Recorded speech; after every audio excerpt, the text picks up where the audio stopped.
ఒక ఎడారిలో ఒక చిన్న పిట్ట నివసిస్తూ ఉండేది. అక్కడ ఎటువంటి పచ్చదనము లేకపోవటం వలన ఆ చిన్న పక్షి మండే ఇసుకలో రోజంతా గెంతుతూ ఉండేది. ఒక రోజున నారదుడు అటు పోతూ ఈ పిట్ట పడుతున్న కష్టాలను చూసి చాలా జాలిపడ్డాడు. ఆ పక్షి దగ్గరకు వెళ్లి, ఓ చిన్ని పక్షి, ఇంత మండే ఎడారిలో నువ్వు ఏం చేస్తున్నావు?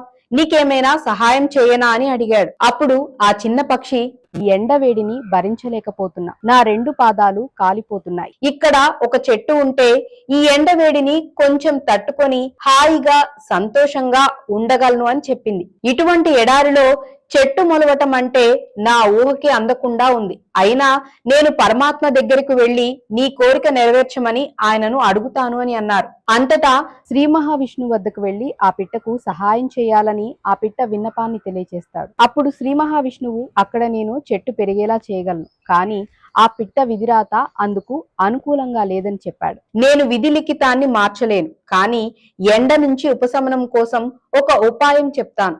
ఎప్పుడు ఏదో ఒక కాలిపైనే గెంతుతూ ఉండమని ఆ పక్షికి చెప్పు. అప్పుడు ఒక కాలు నేలపై ఉన్నప్పుడు మరొక కాలుకి కొంత విశ్రాంతి దొరికి ఉపశమనం కలుగుతుంది. వెళ్లి ఆ పక్షితో ఇలా నేను చెప్పానని చెప్పు అని అన్నారు పరమాత్మ. నారదుడు మళ్లీ ఎడారిలో ఉన్న పక్షికి కనిపించి పరమాత్మ యొక్క సందేశాన్ని, సలహాను వినిపిస్తాడు. పక్షికి భగవంతునిపై ఎంతో నమ్మకం. ఈ ఉపాయం విని చాలా సంతోషించింది. నారద మహర్షికి ఈ సహాయానికి కృతజ్ఞత తెలిపింది. ఈయనకు అర్థం కాలేదు, ఇందులో ఇంత సంతోషించటానికి ఏముందో. అడిగిన చెట్టు మొలిపించలేదు సరికదా, ఒంటి కాలు మీద నడువు అని ఇచ్చిన సలహా వలన ఉపయోగం ఏమిటి అని తికమక పడ్డాడు.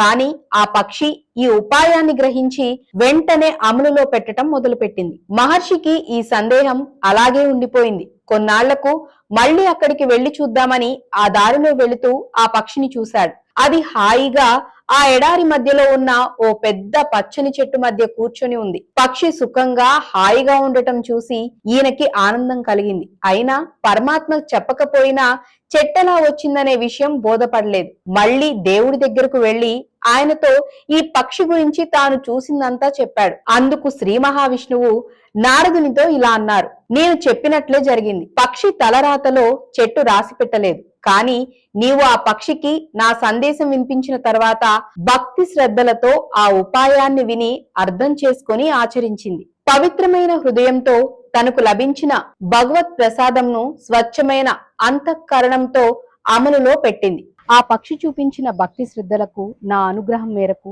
తలరాతను మార్చేసి అసంభవాన్ని సంభవం చేసి చూపించానని విష్ణుమూర్తి అన్నారు.